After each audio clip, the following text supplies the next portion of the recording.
유튜브로 읽는 박정희 전기 6권 한 운명적 인간의 나상. 광부와 간호사들 서독에 가다.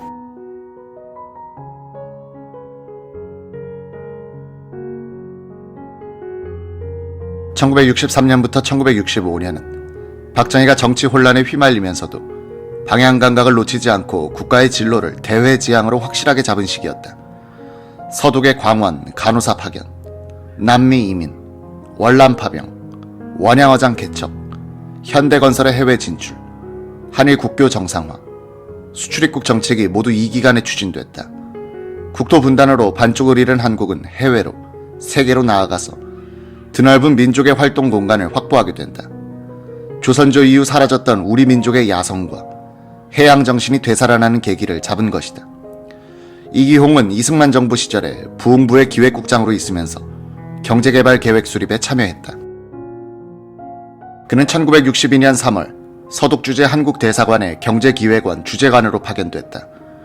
당시 군사정부는 해외에 인력을 수출하기 위해 여러 나라의 한국대사관에 훈령을 내려놓고 있었다. 이기홍 주재관과 김태경 보좌관은 루루 탄광지대에 주목했다. 이곳에서는 가스트 어바이터라고 불리는 이탈리아, 터키, 스페인, 일본 광부들이 일하고 있었다. 이기홍은 체구가 작은 일본 광부가 일할 수 있다면 한국 광부들도 못할 게 없을 것이라 생각했다. 더구나 일본 광부들은 본국에서 경제사정이 호전되자 제독 노동에 흥미를 잃고 돌아가는 추세였다. 이기홍 주재관은 루루 지방의 탄광 회사들을 방문하여 그들의 생각을 떠봤다. 회사들은 한국 광부들을 받아들이겠다면서도 노동청에 허가가 있어야 한다고 했다.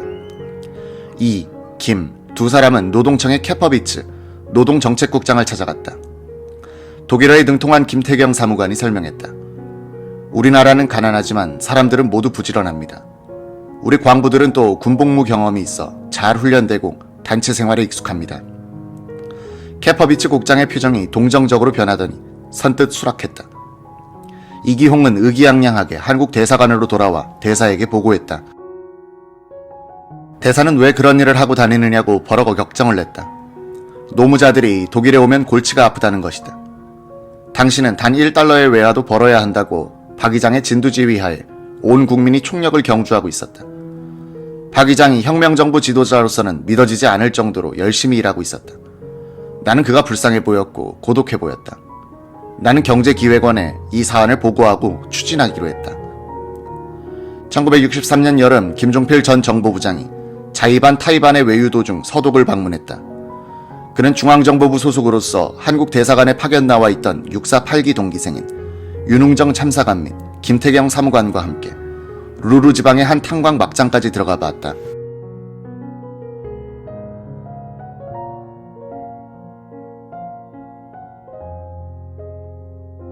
대사관으로 돌아온 김종필은 본국에서 수속을 빨리 해주지 않아 광부들 도착이 늦어지고 있다는 김태경의 말을 듣고 그 자리에서 바로 서울의 박 의장에게 전화를 걸었다. 김종필이 서독이 우리 광부 몇 명을 받아들이겠다는데 국내에서 제때의 일을 처리하지 않고 있으니 각각께서 선처해 주십시오 란 요지의 건의를 했다. 김태경이 옆에서 듣고 있으니 박 의장은 몇 명이 아니고 몇 명이야 라고 바로 잡아주는 것이 이 일을 잘 알고 있는 듯 했다. 1963년 8월 8일 경제기획원장 원용석은 우리나라 노동자 1,500명을 루루 탄광지대에 파견키로 서독 정부와 합의되어 우선 1차로 500명을 뽑아 연내에 파견키로 했다고 발표했다. 기획원은 수요일 내로 전국에 공모 공고를 내겠다면서 근무 조건을 공개했다. 3년 동안 탄광에 근무하는 한편 기술 훈련을 받는다. 월급은 162달러 50센트. 중학 졸업 이상의 학력 소지자로서 20세 이상, 30세 미만. 지원자 수는 2,800여 명인데 1,600여 명이 신체 조건으로 실격했고 나머지 1,200명 가운데 약 500명은 광산에 근무한 적도 없으면서 허위 경력 증명서를 냈다가 들통이 났다. 대졸 및 고졸 학력자가 태반이었다. 1차 시험을 거쳐 9월 28일에 최종 합격자 367명의 이름이 발표됐다. 신문들은 사법시험 합격자를 발표하듯이 사회면에 합격자 이름을 실었다. 조선일보는 이기양 기자를 서독 뒤스부르크에 특파하여 한국 광부들을 기다리는 서독 광산촌을 소개했다. 기사 제목들은 외국에 나간다는 것 자체가 특권이었던 시절에 독자들 가슴을 설레게 하는 것이었다. 호텔 부럽지 않은 숙소, 방마다 독서실에 오락시설까지 갖추어 돈과 맥주와 아가씨와 2주 연가된 파리에서 데이트도, 지하 800m서 콜라가 수도처럼, 라인 강병 처녀, 동양 총각 조화, 민간 외교 역할, 코리아 자랑이야. 학력이 높아 인테리 광부들, 신사 광부들로 불리는 우리 광부들은 파독에 앞서 20일간의 강훈련에 들어갔다.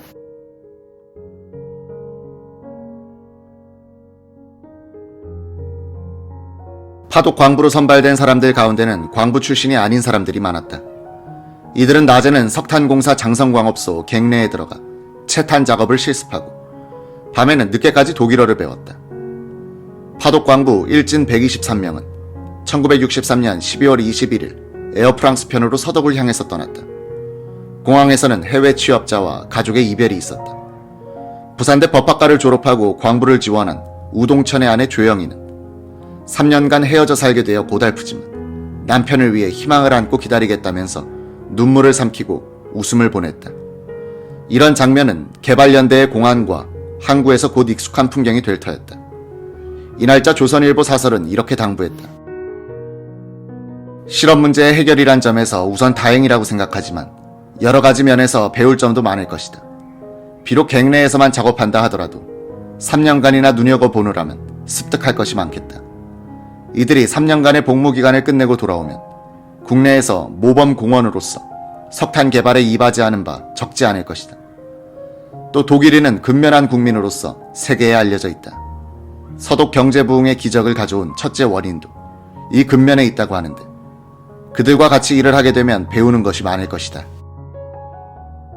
먼저 간 사람들이 성심껏 일을 하여 능률을 올리면 신용을 얻어서 계속해서 한국에 인원을 요청하게 되겠지만 한국 사람은 못 쓰겠다는 결론에 이르게 되면 후진에게 길을 맡게 될 터이니 먼저 가는 책임이 크다는 것을 충분히 자각해야겠다. 해가 바뀌어 1964년 2월 21일자 조선일보는 한국 광부는 우수하다. 라인 강변에서 온 봄 소식을 전했다. 광부들이 노동청장 앞으로 보낸 편지를 소개한 기사. 광부 오학봉 등 3명은 지난 7일에 시행된 여러가지 지하시험에서 우리 광부 250명은 한 사람의 탈락자도 없이 전원 합격했다고 전했다.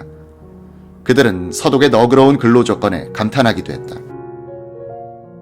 지상 작업을 하다가 손가락을 가볍게 다쳤는데도 공상으로 취급하여 놀아도 임금을 다 주고 감기나 배탈에 걸려도 통상 임금의 80%를 받으면서 휴양할 수 있다는 것이었다.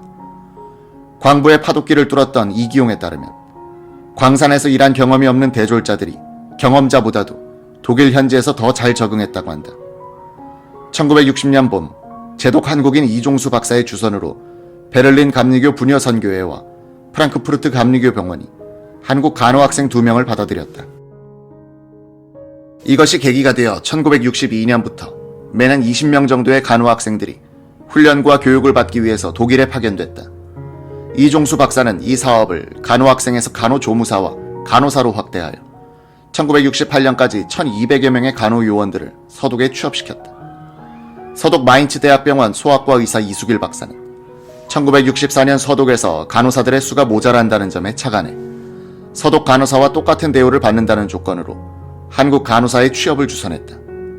1966년 128명의 간호사가 서독에 왔다.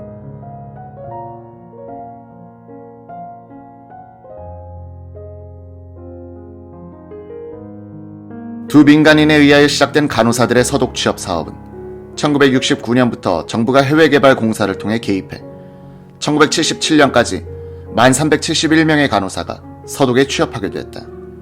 1973년 현재 서독 전체 병원의 12.6%에 해당하는 452개 병원에 6124명의 간호사들이 근무하고 있었다. 주한 독일 대사 클라우스 폴러는 보통 독일 사람들에게는 한국 간호사들과의 만남이 조용한 아침의 나라에서 온 사람들과의 첫 접촉이었으며 많은 경우 아시아인들과의 첫 접촉이었다고 했다.